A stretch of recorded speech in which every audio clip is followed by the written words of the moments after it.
Hi, you are watching Global Insight on Voice of Canada, and this is Haroon.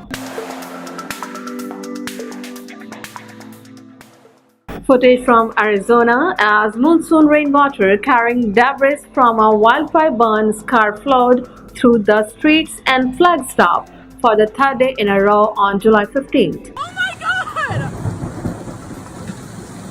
Oh my God!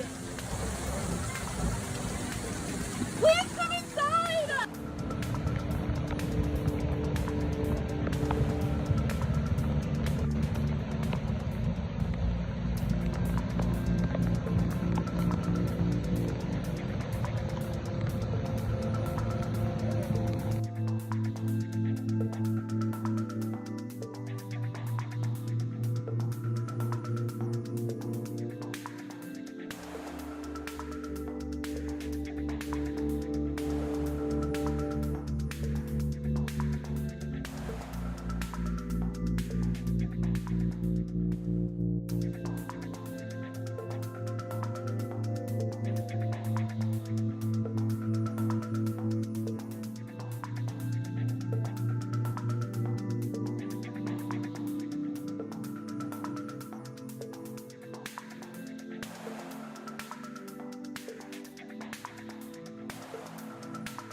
Yeah, this is the corner of Old Route 66 and Steves Boulevard in Flagstaff.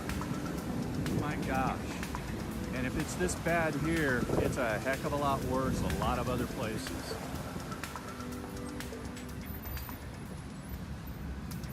You can see it rising over the curb there. And that's, what, an 8-inch curb?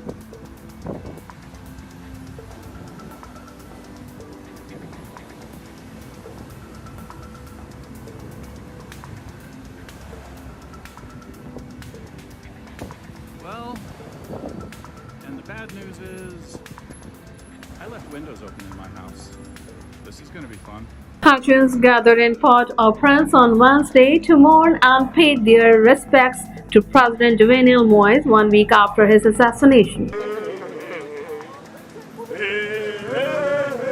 Président Jovenel Moïse pas jamais suspend parler avec peuple là. Président Jovenel Moïse pas jamais suspend à expliquer nous que engagement ça le prend pour nous gagner université, li prend pour nous gagner route, li prend pour nous gagner électricité, li prend pour nous sortir dans crasse, dans marasse, dans misère. Un jour nous conscients que président Jovenel Moïse pas t'a mourir si que il était tourné tchoul, s'il était tourné esclave, s'il était tourné reste avec classe ça yo qui a dominé le pays depuis après l'indépendance.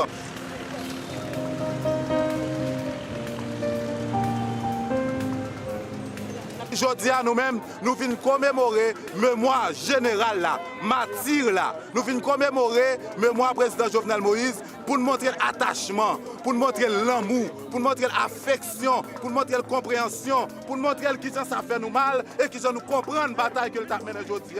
Nous dit, nous pas abandonner.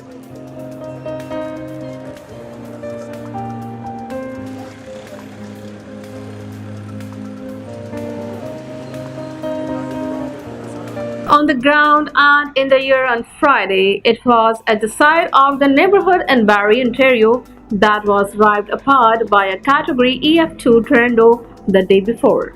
Of Barrie, Ontario, left shattered by a terrifying midday tornado. Homes torn apart, vehicles damaged. People frightened for their lives, and this bird's eye view reveals the mysterious power of the twister, destroying some homes while leaving others virtually untouched. Southeast of Barrie, and one of the hardest hit streets that we've seen so far this morning, with no roofs left. Sometimes the garages have collapsed with the cars inside.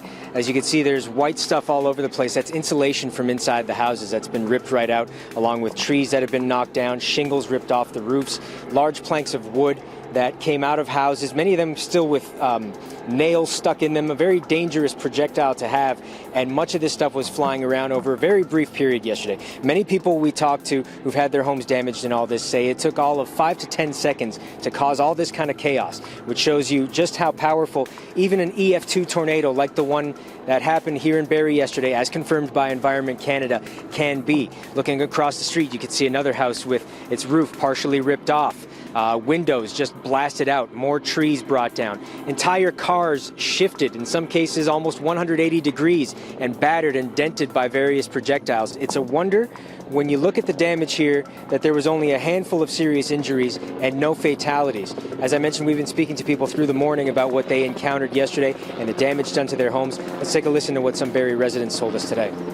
Now, there's still a lot of work to go as far as assessing all this damage and figuring out what needs to be done. Much work to do. Insurance adjusters are just starting to come in. There's even already some construction crews coming in and assessing the damage, as well as various hydro and utility crews that are figuring out what work needs to be done too. So still many unanswered questions, and a long way for homeowners affected by yesterday's tornado in terms of getting back to normal. And imagine right after a pandemic, which we are still in the midst of as well. As a new study from NASA points to a wobble in the moon's orbit as being responsible for a potential rise in high tide floods over the next several years. Several experts are warning that such extreme changes in weather are already happening. It's not a sort of flooding brought on by rain or spring runoff. In fact, it can happen on a sunny day. They're sometimes called a king tide. Coastal areas are flooded by a particularly bad or high tide. Well, NASA's Sea Level Change Science team says coastal communities have a problem basically just around the corner. King tides that are even higher and happen more and more often. Instead of something that's almost a curiosity, a rare occurrence, like when this king tide hit La Jolla, California, it could be something that happens often. The reason? The moon. We don't really notice everything the moon's doing. It's not just orbiting Earth, it's wobbling, sort of shifting and tilting as it goes. It's also changing its orbit in a cycle that lasts 18.6 years. Well, at one point in that cycle, its gravitational pull on Earth means higher tides. It's nothing new. The phenomenon was discovered in 1728. The difference is climate change. When the cycle starts to amplify the tides in the mid-2030s, there's going to be a bigger impact than ever. There will be more coastal floods, and they'll hit in clusters. They could come back day after day for a month or even longer. It says sea levels are rising, and there'll be a major problem decades from now. But the surge from the king tides, he says, will give us an early look at what higher levels will mean. NASA says urban planners on the coasts tend to worry about extreme events, hurricanes and storms. They're also going to have to prepare for more high tides. Incredible footage shot by a drone in the flood-hit late suburb of Vauxhall-Chevermont, Belgium shows a home gutted by flames as the home and those nearby are inundated with floodwaters.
Pilgrims began arriving in Mecca, Saudi Arabia on Saturday for the annual Hajj pilgrimage, which Muslims are expected to make at least once in their lifetime.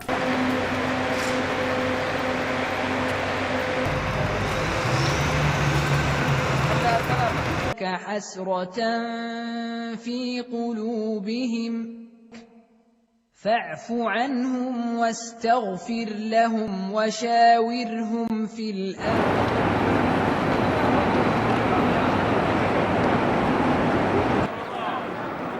Workers search vehicles stranded on a flooded highway just outside of Asted on Saturday, one of the flood-ravaged parts of western Germany, as water levels remained high in many towns and houses continue to collapse in the country's worst natural disaster in half a century.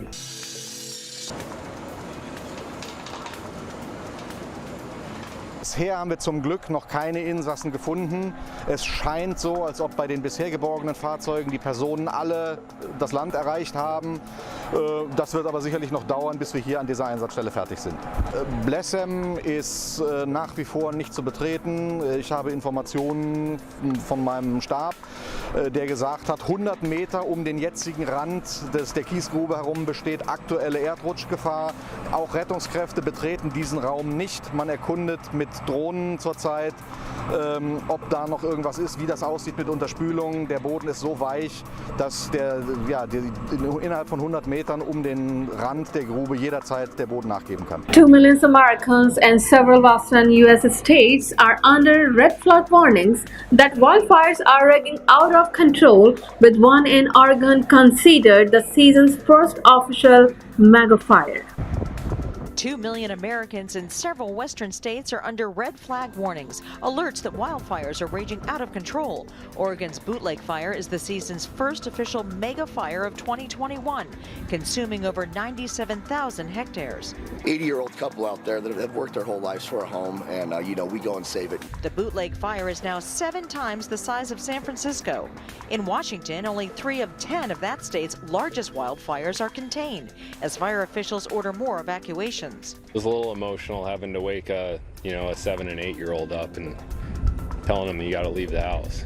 In California, the Beckworth Fire is the state's largest, taking homes from 33 families in the small town of Doyle. Further west, the Dixie Fire is coming dangerously close to Paradise, a town destroyed 3 years ago by the Camp Fire. Extreme drought, the highest rating since monitoring began 20 years ago. Scientists say human-caused climate change is producing more heat but no rain, the perfect combination to fuel fires. Lake Mead, which provides water to 4 states, is at its lowest level since the 1930s. Fire season is about 6 weeks ahead of schedule, and already more land has burned than in 2020. The races again. Firefighters are weary and stretched thin, with the worst of the fire season yet to come. July 17th was World Emoji Day. Global Sharmeen Sumani tells how the expressive pictures came into existence and why so many people love them. They're cute, they're expressive, and they're used by people around the world. We're talking about emojis. Communications professor Jeff Hayden says the cartoon representation of reality, such as emojis, is not a new concept. It's been used in systems of expression really since the beginning of language, or written language anyway. Before emojis, we had emoticons, which are punctuations that formed smileys and sad faces. Emoticons were created in 1982 after computer scientist Scott Fahlman suggested using them to help clarify people's tones in their messages. Then came Japanese-born emojis in 1999, more colorful and elaborate images created by telecommunications planner Shigetaka Kurita. A greater certainty of getting your point across. Although emojis make it easier to understand a person's tone and emotion, Hayden says it only works with simple sentences. You drift into more complex, more abstract conversations, and then all of a sudden, the cartoons aren't really doing the job anymore. Bolton says emojis can often express a person's body language. Research assistant professor Mayank Kejriwal released a study last month which looks at how people around the world use emojis. His team looked through 1.5 billion tweets used in 2016 from 30 countries, including Canada. How similarly people express themselves using emojis. Very heartwarming, to be honest. I mean, it made me feel like part of a big global community. But just as easily as emojis can bring us together, they can also tear us apart if used negatively. Assistant Professor of Psychology Isabelle Boutte worked on a study that looks at the impact of using negative emojis in text messages. And that's why Boutte recommends being mindful when using negative emojis. Thai police fired a water cannon, tear gas and rubber bullets on Saturday to stop protesters from marching on the office of Prime Minister Haroon Chan-o-cha, calling for him to resign.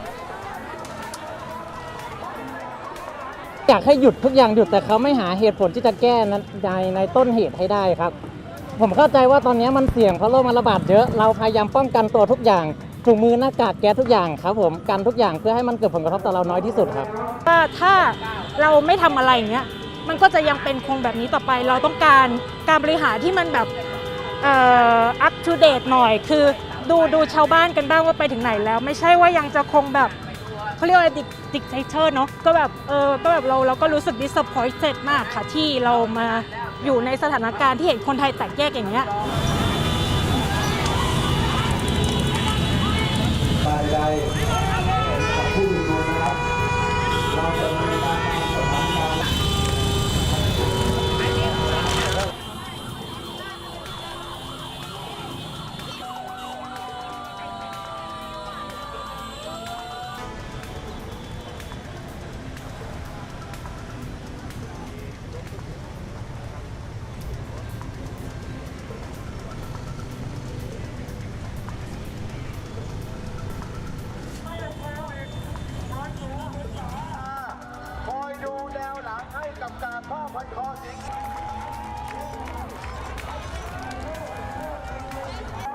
July 18 was Nelson Mandela International Day, an event continued by the United Nations in 2009 to honor South Africa's first democratically elected president and his fight for racial equality. Let each one of you and all of our people give the enemies of peace and liberty no space to take us back to the dark hell of apartheid. Powerful words by anti-apartheid activist Nelson Mandela, still remembered by many. Geography professor Thembela Kepi grew up in Cape Town, South Africa, idolizing Nelson Mandela, who also lived in the capital.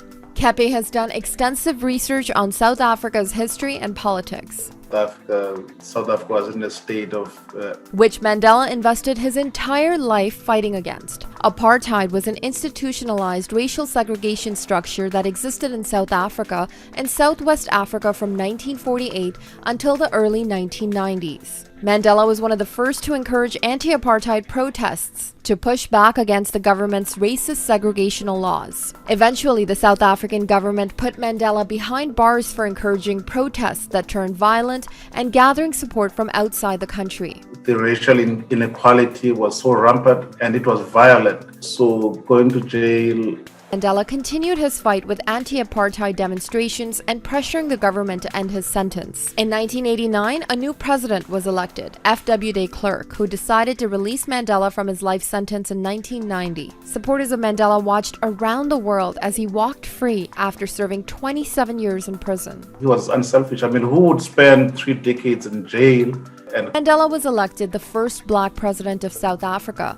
Mandela died in 2013 at the age of 95. Kepi says if Mandela were alive today, he'd be disappointed in the pockets of racial inequalities we see in the world today. He's proud to see so many calls to action taken against racial inequality, which we've seen in the last couple of years. No justice! No peace! Keep watching Global Insights on Voice of Canada. For further updates, visit our website voiceofcanada.tv.